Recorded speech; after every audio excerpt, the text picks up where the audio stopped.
warahmatullahi wabarakatuh. Perkenalkan, kami dari tim 5 yang beranggotakan saya Andika Mahendra Yudhistira. Saya Syahrul Levi Distianto. Saya Muhammad Hadi Awala.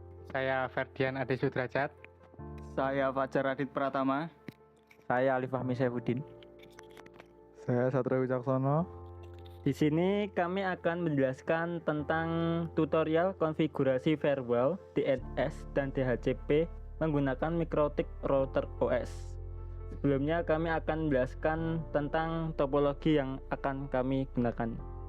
Topologi yang akan kami gunakan adalah topologi jenis tree. Apa sih topologi tree itu? Topologi tree adalah pengembangan dari topologi jenis bus dan star. Pada topologi jaringan komputer, model tree dimulai dari sebuah titik yang disebut dengan hinted. Kabel dari head end akan ditarik menjadi cabang yang terhubung ke beberapa terminal yang berbentuk topologi bus. Ciri-ciri dari topologi tree yang paling utama antara lain: 1. Memiliki konfigurasi yang menggabungkan antara topologi bus dan star. 2. Memiliki rangkaian saluran yang berbentuk seperti struktur pohon. 3. Dalam topologi tree, pengguna dapat menambahkan lebih banyak node di area atau lokasi tertentu dengan memperluas topologi star yang terhubung ke kabel backbone. Untuk mengimplementasikan topologi tree dalam jaringan, ada beberapa alat dan perangkat utama diperlukan. Berikut adalah penjelasan tentang masing-masing alat yang digunakan. Pertama, server berfungsi sebagai penyedia layanan jaringan tambahan seperti file server, web server, atau database server. Server ini dihubungkan ke hub untuk mendistribusikan layanan kepada workstation yang terhubung. Yang kedua, hub berfungsi sebagai perangkat tambahan yang menghubungkan switch dengan server. Hub ini memungkinkan server untuk berkomunikasi dengan workstation yang terhubung melalui switch. Router MikroTik berfungsi sebagai pusat atau root dari topologi tree. Router ini akan dikonfigurasi untuk mengatur lalu lintas jaringan, menjalankan server DHCP, dan mengelola proxy server. Yang keempat, switch berfungsi sebagai perangkat subpusat atau branch yang menghubungkan router dengan perangkat lain di jaringan sebuah workstation untuk Yang kedua, hub berfungsi sebagai perangkat tambahan yang menghubungkan switch dengan server.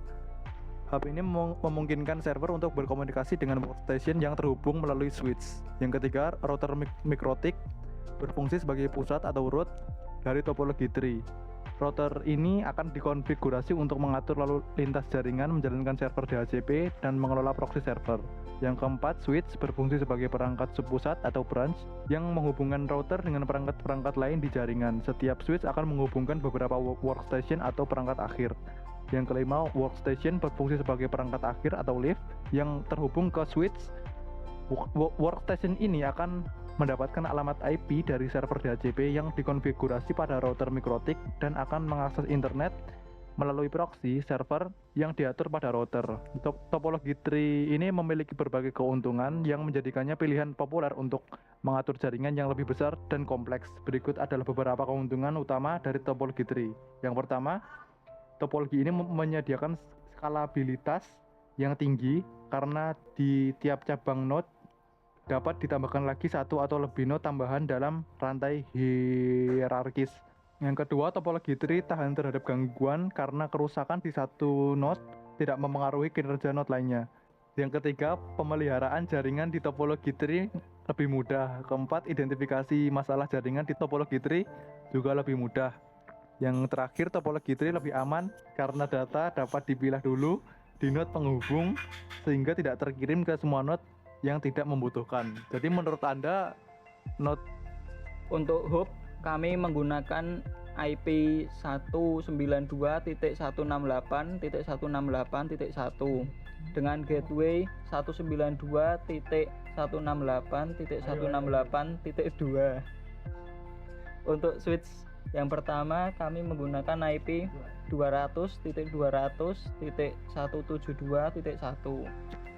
Dan untuk switch yang kedua menggunakan IP 172.168.40.1 dan switch ketiga menggunakan IP 100.100.100.1. Deskripsi alat dan bahan. Alat dan bahan yang kami gunakan untuk praktikum konfigurasi router, DHCP, dan proxy server menggunakan MikroTik Router OS diantaranya sebagai berikut. Alat 1. Perangkat router MikroTik digunakan sebagai perangkat utama untuk menjalankan MikroTik Router OS dan melakukan konfigurasi jaringan. 2. Komputer atau laptop digunakan untuk mengakses antarmuka pengguna MikroTik Router OS melalui aplikasi Winbox atau antarmuka web. 3. Kabel jaringan atau Ethernet digunakan untuk menghubungkan perangkat-perangkat dalam jaringan seperti router dengan komputer atau perangkat lainnya. Bahan. Yang pertama, MikroTik Router OS.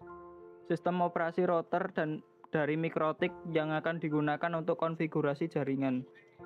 2. Dokumentasi MikroTik. Manual dan panduan penggunaan MikroTik Router OS untuk referensi dalam konfigurasi. 3. Koneksi internet digunakan untuk menguji konfigurasi jaringan setelah implementasi. Langkah pertama untuk mengkonfigurasi MikroTik, kita buka Winbox. Setelah itu kita masuk ke bagian IP, addresses, dan tambahkan untuk IP header 2, 3, dan 4. Di sini sebagai contoh saja kita menggunakan IP 200.200.172.0/24 untuk header 1. Untuk IP selanjutnya bebas menggunakan IP seperti apa saja. Boleh juga menggunakan IP seperti di contoh kita.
Di sini masih belum mendapatkan IP dari server, jadi tunggu sebentar agar server kampus memberikan IP.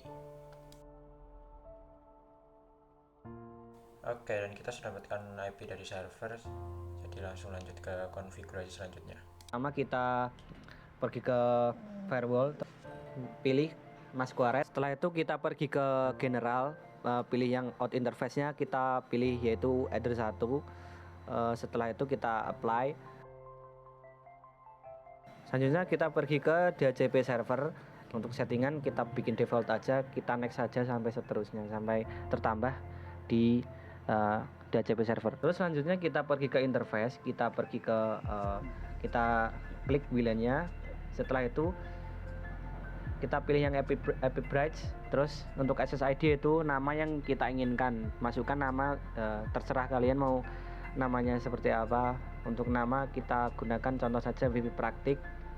Setelah itu untuk security profile-nya kita bikin default ya, kita apply. Terus selanjutnya kita pergi ke security profiles. Setelah itu kita tambahkan yaitu untuk profile, contoh saja yaitu nama profilnya yaitu password. Untuk mode ya dynamic. Terus untuk authentic types kita pilih WPA PSK. Terus setelah itu kita centang agar bisa di-apply.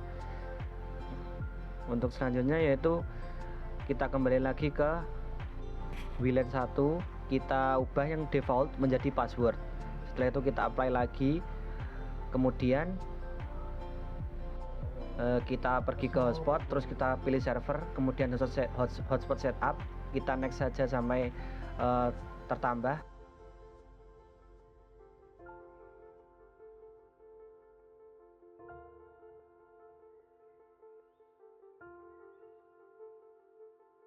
Untuk selanjutnya kita ke users, terus kita klik admin, kemudian masukkan password yang kita inginkan.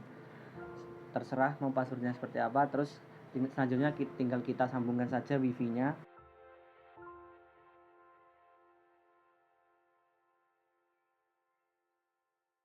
Wifi-nya kita masukkan yang kita buat tadi di interface.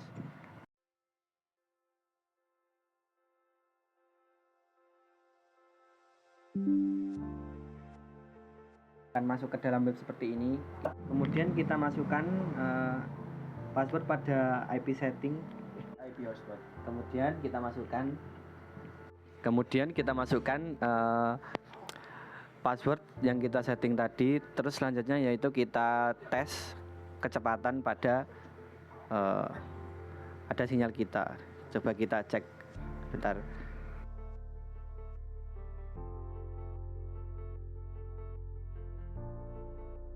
Melalui praktikum ini, kami dapat memahami konsep dasar dan penting firewall, DNS, dan DHCP dalam pengelolaan jaringan. Kami belajar tentang peran fundamental firewall dalam melindungi jaringan dari akses yang tidak sah dan ancaman keamanan, serta memahami bagaimana DNS mengkonversi nama domain menjadi alamat IP yang memudahkan navigasi dan manajemen jaringan. Selain itu, kami juga mengerti bahwa DHCP adalah layanan penting yang mengotomatisasi alokasi IP address, mengurangi potensi konflik IP, dan memudahkan pengelolaan jaringan. Jadi, kami dapat memahami proses konfigurasi mikrotik dengan mudah. Sekian konfigurasi mikrotik dari kelompok kami. Terima kasih sudah menonton dan sampai jumpa.